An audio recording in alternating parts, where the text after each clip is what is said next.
Okay, today we are looking at something that I am hugely a fan of, but also something that absolutely has done my head in. Let's get into the next video.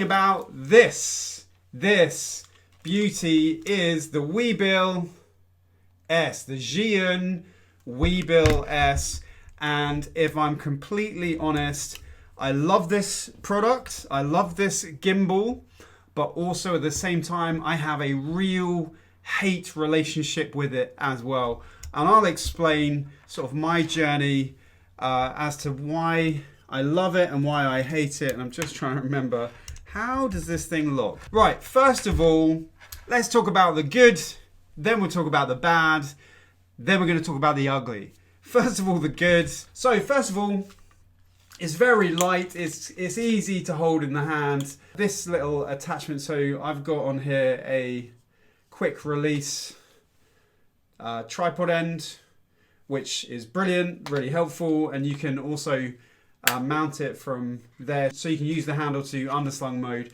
So it's very capable. I like that. I like that it's solid.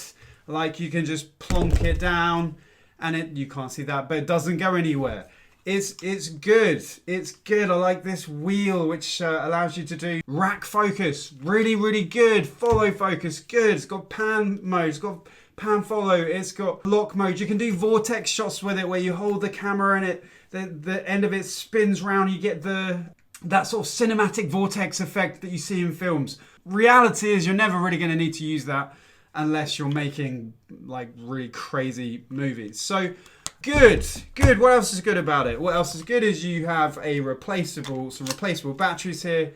There you go. There you stick those in there. It's a breath of fresh air. I'm not going to lie, to be able to zip those batteries out when they get low and to replace them. But having said that, the Weebill-S, even all these years later after its release, is still a very capable gimbal. Now, I have to say, in my workflow, and I'm a church minister by trade, I'm a pastor of a church, so I don't do a lot of video, but when I do videos, it tends to be for people's weddings. I've done a few weddings, and I really enjoy weddings, but they're a very high stress level. You can't get things wrong on a wedding.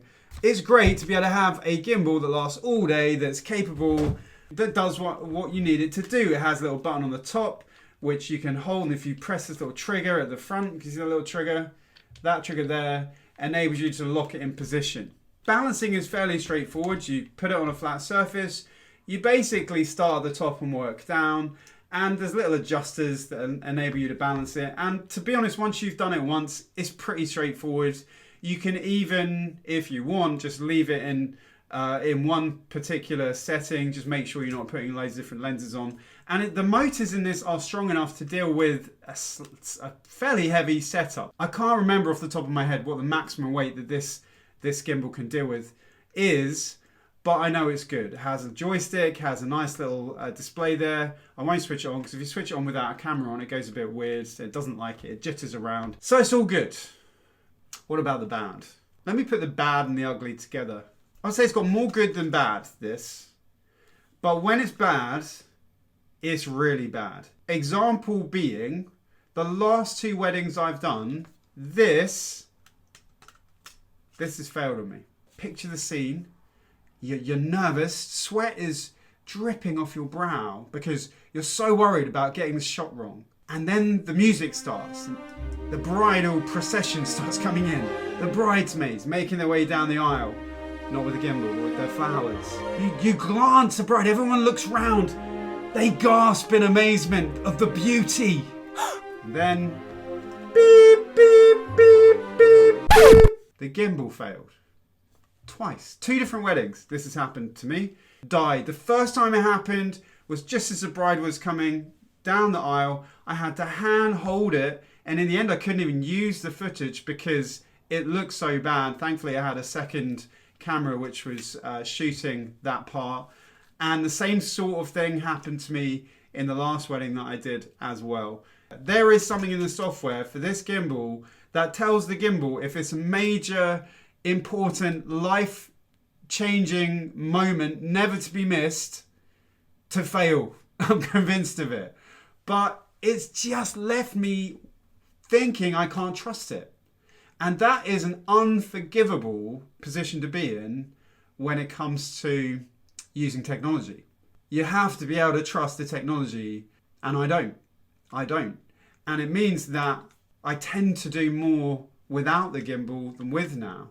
I'll use the gimbal if I need to do some B-roll, if I'm doing establishing shots of the location. Other than that, it's fantastic. In a world of very, very samey sort of gimbals, this was so different because of the underslung mode. Let me show you that, because maybe you've never seen that. So you can move the camera along like that. Absolutely mind-blowing. You can get some really low shots to the ground. In the scenario of a wedding, I get their feet walking through the undergrowth. The undergrowth, they're not in the jungle. Very cinematic shots, but for all of its positives, of which it has many, comes in a great case, battery lasts almost all day, very capable. You have a fairly big setup on here. If you can't rely on it, it's no good. If I want to video my kids with stable footage, I'm not going to go get this gimbal. I'm going to grab my iPhone, or I'm going to grab my camera using the image stabilization because it's easier. This is designed from the way I see it to be able to get that next level, those next level shots. And for what I use it for, even if you're not doing weddings, if you're doing paid content, you can't have it failing. You can't have the down. And it's made me very, very nervous about using gimbals. So it's a difficult one for me to review because I love it. You can stick it in a backpack and forget about it, and it doesn't feel like it's gonna break. Although some people have reported that the lock mechanisms break, which is really annoying. I haven't personally found that. I have found it to create a few nerve-wracking moments when I need rock solid performance. It hasn't delivered. And for that reason, I'd be very careful about getting one of these, even though they're a lot cheaper now than when they first came out. I think when I bought this, it was around £350 or something. And it was a tool that I have used, and maybe I won't sell it, but when it comes to using it for big ticket events, high pressured events that you cannot get wrong, you've been warned. You've been warned. If you have a Zhiyun Weebill-S and you found that you've had the same problems, pop the comment down below. Let's see if this is a universal problem or whether this is a problem unique to my Weebill-S. Maybe you've had some really good results with this gimbal and you found it to be very capable like I did, and you've not had any issues.